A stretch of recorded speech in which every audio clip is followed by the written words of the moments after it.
வணக்கம். இப்போ நம்ம வீட்ல சாதாரணமா ஒரு மூலிகையை சாறு எடுத்து குடிக்கிறோம் இல்லையா? அதே மாதிரி காய்ச்சல் வந்தா கஷாயம் வச்சு குடிக்கிறோம். இது ரெண்டுக்கும் என்ன வித்தியாசம்னு என்னைக்காவது யோசிச்சிருக்கிறீங்களா? சித்த மருத்துவத்துல இதுக்கு தெளிவான விளக்கம் இருக்கு. அதுதான் சாறு, சுரசம், குடிநீர். இது மூணுமே ஒவ்வொரு விதமான சக்தி கொண்டது, ஒவ்வொரு பிரச்சனைக்கும் பயன்படுறது. வாங்க அது என்னன்னு ஒன்னொன்னா நம்ம இப்போ பார்க்கலாம். சரி, முதல் கேள்வியே இதுதான். சித்த மருத்துவத்தோட முதல் படி இந்த சாறுனா அப்படி என்ன, அது உடம்புல எப்படி வேலை செய்யுது? வாங்க இந்த முதல் படியிலிருந்தே நம்மளோட தேடல ஆரம்பிக்கலாம். நாம முதல்ல பார்க்க போறது சாறு. இத சித்த மருத்துவத்தோட முதல் நிலை மருந்துன்னு சொல்லலாம். பார்க்கறதுக்கு ரொம்ப சிம்பிளா இருந்தாலும் இதுதான் பல சக்தி வாய்ந்த மருந்துகளுக்கு ஒரு அடிப்படை, ஒரு நுழைவாயில் மாதிரி. அப்போ இந்த சாறு அப்படின்னா என்ன? ரொம்ப சுருக்கமா சொல்லணும்னா இது ஒரு ரா எக்ஸ்ட்ராக்ட். அதாவது எந்த விதமான வெப்பமும் படாத, அடுப்ப பார்க்காத ஒரு பச்சையான சாறு. அப்போதான் பறிச்ச ஃப்ரெஷ்ஷான மூலிகைகளை அப்படியே கசக்கி அதிலிருந்து வர்ற முதல் சாறு. அதான் இது. உயிர் சத்து கொஞ்சம் கூட குறையாம அப்படியே இருக்கும்.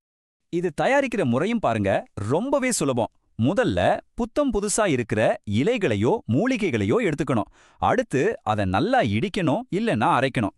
அப்புறம் அதிலிருந்து வர சாரை வடிகட்டிட்டா அவ்வளவுதான். ஆனா இங்க முக்கியமான விஷயம் என்னன்னா, இதை தயாரிச்ச உடனே பயன்படுத்தணும். சரி, இதோட குணம் எப்படி இருக்கும்?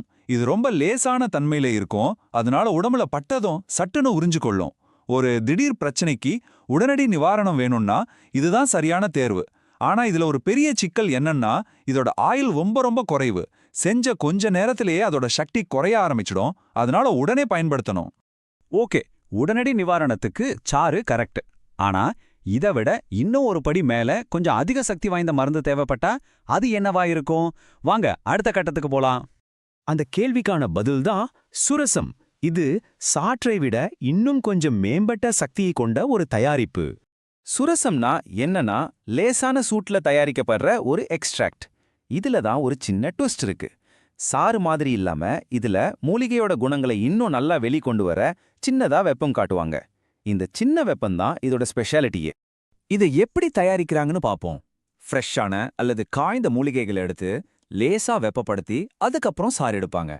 இந்த சின்ன சூடு இருக்கு இல்லையா, இது மூலிகைக்குள் ஒளிஞ்சிருக்கிற மருத்துவ குணங்களை இன்னும் வீரியமா வெளிக்கொண்டு வர உதவுது. இப்போ இதோட குணங்களை பாருங்க. இதோட அடர்த்தி சாற்றை விட கொஞ்சம் அதிகமா இருக்கும். அதனால இது கொஞ்சம் நிலைப்புத்தன்மையோட இருக்கும். மிதமான நோய்களுக்கு இது ரொம்பவே பயனுள்ளதா இருக்கும். அந்த வெப்பம் கொடுக்கறதுனால இதோட மருத்துவ சக்தி, அதாவது பொட்டன்சி, சாற்றை விட இன்னும் கொஞ்சம் அதிகரிக்குது. சரி, உடனடி தேவைக்கு சாறு, மிதமான நோய்களுக்கு சுரசம். அப்போ சித்த மருத்துவத்தோட உச்சகட்ட சக்தி வாய்ந்த தயாரிப்பு ஒண்ணு இருக்கணுமே, அது என்ன? வாங்க அந்த கடைசி கட்டத்தையும் பார்த்துடலாம். இதோ சித்தாவின் மிக சக்தி வாய்ந்த மருந்து குடிநீர். இது நாள்பட்ட மற்றும் உடம்புல ஆழமா இருக்கிற நோய்களுக்கான ஒரு சிகிச்சை முறை. குடிநீர், அதாவது நம்ம எல்லாருக்கும் நல்லா தெரிஞ்ச கஷாயம். இது ஒரு பாயில்டு எக்ஸ்ட்ராக்ட். மூலிகைகள்ல தண்ணியில போட்டு அதை நல்லா சுண்டி வற்றும் வரைக்கும் கொதிக்க வைப்பாங்க. இப்படி செய்யறதுனால மூலிகையோட முழு சத்தும் அந்த தண்ணியில இறங்கி ஒரு ரொம்ப சக்தி வாய்ந்த மருந்தா அது மாறுது. ஆனா இதை தயாரிக்க கொஞ்சம் பொறுமை தேவைப்படும். பாருங்க, புதிய அல்லது காஞ்ச மூலிகைகளை தண்ணியில போட்டு உதாரணத்துக்கு ஒரு 8 டம்ளர் தண்ணி ஊத்துறோம்னா அது 1 டம்ளரா குறையிற வரைக்கும் நல்லா கொதிக்க வைக்கணும். இந்த முறையில தான் மூலிகையோட முழு சக்தியும் அந்த திரவத்துல இறங்கும். இதோட சக்தி எப்படிப்பட்டதுன்னு கேட்டீங்கன்னா, இது ரொம்ப அடர்த்தியானது, செறிவானது. அதனால பல வருஷமா உடம்புல தங்கியிருக்கிற நாள்பட்ட நோய்களை கூட குணப்படுத்த உடலோட ஆழத்துக்கு போய் வேலை செய்யும். ஆனா ஒரு முக்கியமான விஷயம், இதோட சுவை ரொம்ப கசப்பாவோ துவர்ப்பாவோ இருக்கும். அதோட சரியான அளவுல எடுத்துக்கிறது ரொம்ப ரொம்ப முக்கியம். சூப்பர். இப்ப நாம பார்த்த இந்த மூணையும் ஒரே இடத்துல வச்சு ஒப்பிட்டு பார்க்கலாம் வாங்க.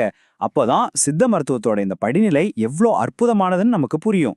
இப்போ இந்த அட்டவணைய பாருங்க, எவ்வளவு தெளிவா இருக்கு. சாறு பச்சையா பிழிவது, சக்தி குறைவு உடனடி தேவைக்கு. அடுத்து சுரசம், லேசா சூடுபடுத்துவது, நடுத்தர சக்தி மிதமான நோய்களுக்கு. கடைசியா குடிநீர், நல்லா கொதிக்க வச்சு வத்த வைப்பது, மிக அதிக சக்தி நாள்பட்ட நோய்களுக்கு. பாத்தீங்களா, இதுதான் சித்த மருத்துவத்தோட அறிவியல். ஒவ்வொரு தேவைக்கும் ஒவ்வொரு தீர்வு. எவ்வளவு அழகா வடிவமைச்சிருக்காங்க. ஆக நாம இதிலிருந்து புரிஞ்சுக்க வேண்டியது என்னன்னா, சித்த மருத்துவங்கிறது ஏதோ ஒரே மாதிரி மருந்து கொடுக்கிற முறை இல்ல. ஒவ்வொரு நோயோட தன்மைக்கும் ஒவ்வொருத்தரோட உடம்புக்கும் ஏத்த மாதிரி சரியான தயாரிப்பு முறையை அது வச்சிருக்கு. சாறு, சுரசம், குடிநீர் இது வெறும் ஒரு சின்ன உதாரணம் தான். இந்த விளக்கத்துக்கு அப்புறம் உங்களுக்கு எதிலிருந்து தெளிவு கிடைச்சது, நீங்க என்ன புதுசா கத்துக்கிட்டீங்க யோசிச்சு பாருங்க. நன்றி.